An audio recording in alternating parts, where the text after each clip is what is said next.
pessoas, tudo bem com vocês? Aqui é a Nana e esse é mais um episódio da série Diários da África, onde eu conto pra vocês um pouquinho sobre esses quase 2 anos que eu passei morando na África do Sul.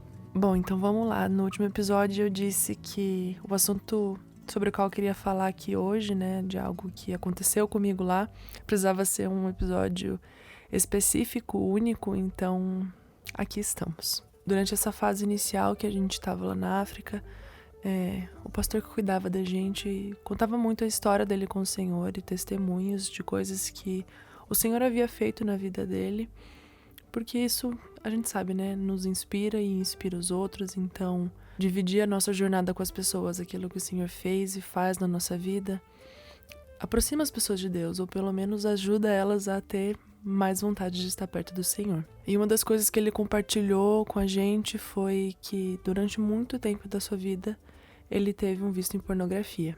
Então ele compartilhou como isso tudo afetou a vida dele, afetou os relacionamentos dele, o casamento dele, e como chegou num ponto em que ele pediu para que Deus desse de alguma forma, alguma maneira, um tipo de sabedoria para ele aprender a lidar com isso e vencer a pornografia, vencer o seu vício.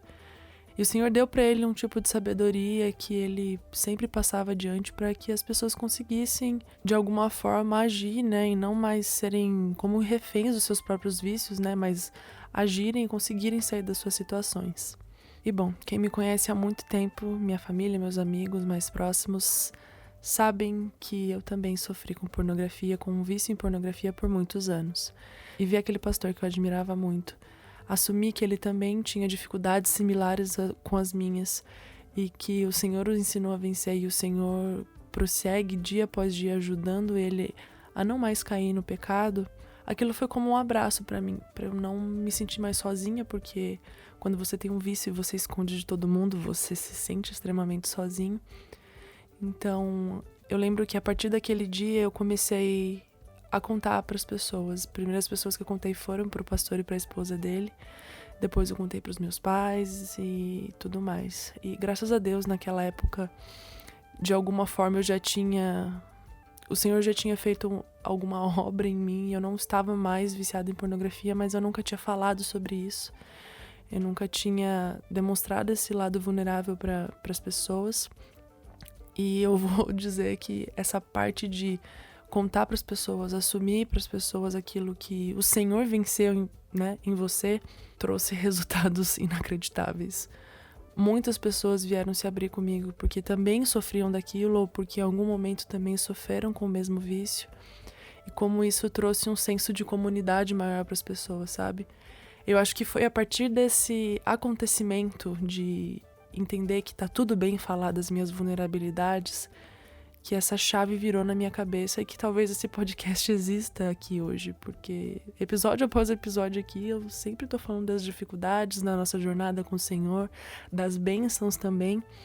Então talvez se eu não tivesse passado por esse processo de falar que sim, um dia eu fui viciado em pornografia e assumir isso para as pessoas e não assumir que vencer esse vício foi uma glória minha, mas totalmente um trabalho do Senhor e a glória toda dele, fez com que eu entendesse melhor sobre a vida em comunidade, sobre me abrir mais para as pessoas e criar ambientes como esse aqui desse podcast, onde a gente fala sobre as coisas da vida com o Senhor sem medo de julgamentos e entendendo que faz parte da vida cristã dividir as dificuldades para que todo mundo possa crescer junto.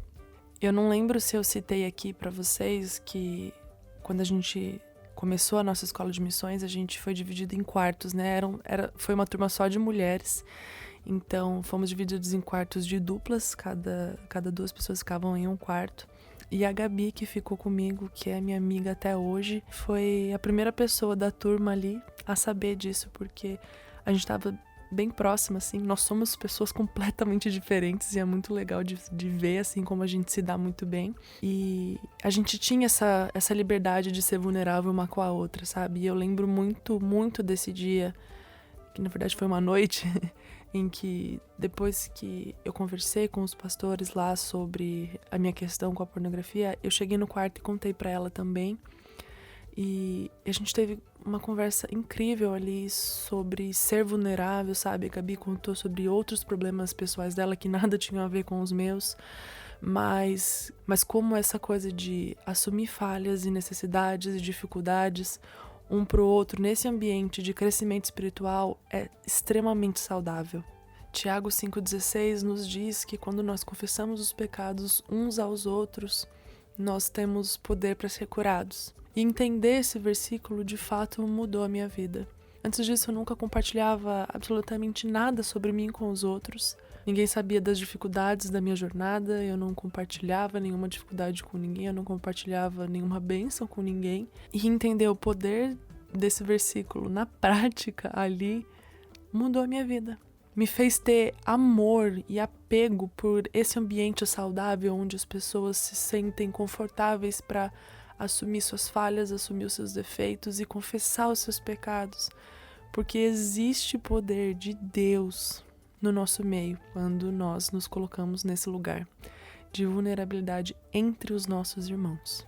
E outra coisa que o Senhor deixou muito forte no meu coração nisso tudo foi entender que essas coisas não têm mais poder sobre mim. Que quando o Senhor as vence em mim, Ele exerce autoridade sobre isso e Ele nos dá autoridade para prosseguir dia após dia, vencendo e dominando os nossos pecados. E essa autoridade de Deus sobre nós nos tira o medo, nos tira a vergonha de assumir as nossas dificuldades e nos permite viver uma vida de comunidade que seja saudável e que seja honesta. De modo algum eu tô aqui fazendo um pedido para que você assuma publicamente os seus pecados. Não, eu tô aqui dizendo que nós devemos compartilhar as nossas dificuldades no ambiente seguro, com os irmãos que nós confiamos. E nesse ambiente o poder de Deus opera para nos causar cura, para nos causar salvação.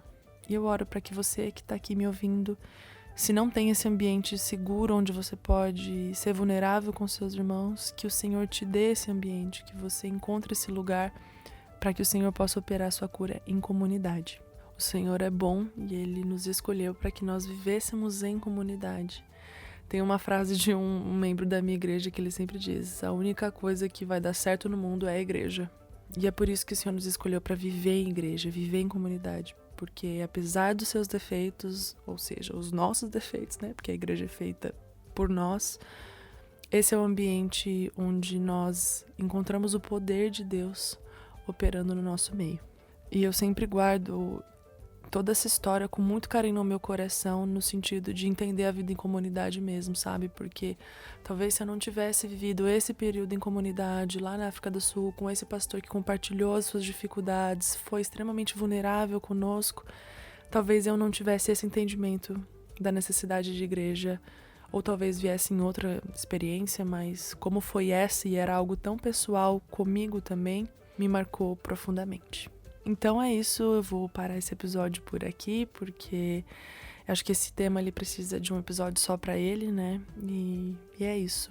No próximo episódio eu quero contar pra vocês sobre algumas reuniões, alguns momentos de oração que a gente teve antes de viajar pra nossa primeira viagem no continente africano. E que só de pensar nelas eu fico muito feliz, porque são memórias extremamente maravilhosas. Então é isso. Até o próximo episódio. Um beijo e um queijo.